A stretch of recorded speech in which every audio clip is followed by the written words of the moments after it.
विधानसभा के बीच राज्य के बड़े बीजेपी नेता ने कुछ ऐसा कहा है जो पार्टी के लिए किरकिरी की वजह बन सकता है। केरल बीजेपी के वरिष्ठ नेता और पार्टी के एकमात्र विधायक ओ राजगोपाल ने कहा है कि केरल में बीजेपी के नहीं बढ़ने की वजह राज्य की अत्यधिक साक्षरता दर यानी हाई लिटरेसी रेट है।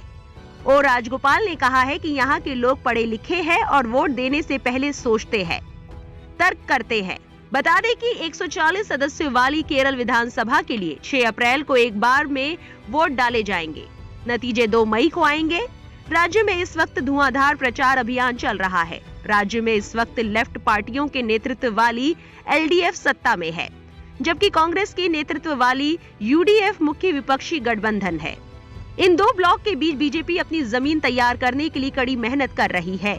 हालांकि ओ राजगोपाल के इस बयान से बीजेपी को सवालों का सामना करना पड़ सकता है। अंग्रेजी अखबार इंडियन एक्सप्रेस को दिए इंटरव्यू में सीनियर बीजेपी नेता ओ राजगोपाल ने केरल में बीजेपी को लेकर स्थिति स्पष्ट की।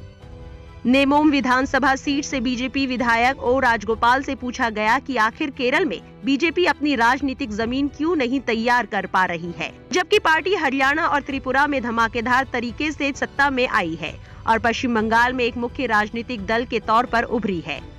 इसके जवाब में ओ राजगोपाल ने कहा, केरल एक अलग तरह का राज्य है। यहाँ 2-3 कारण हैं जो इसे दूसरे जगहों से अलग करते हैं।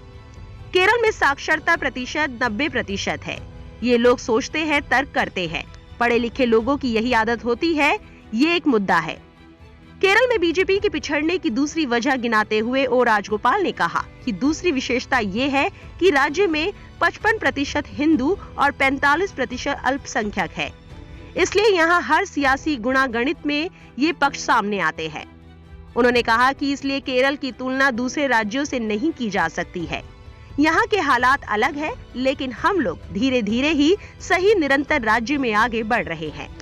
इस खबर को लेकर आपकी क्या राय है, हमें कमेंट सेक्शन में जरूर बताएं। हमारे चैनल को सब्सक्राइब करें, बेल आइकन बटन प्रेस करें ताकि इस तरह की हर खबर जल्द से जल्द आप तक पहुंच सके।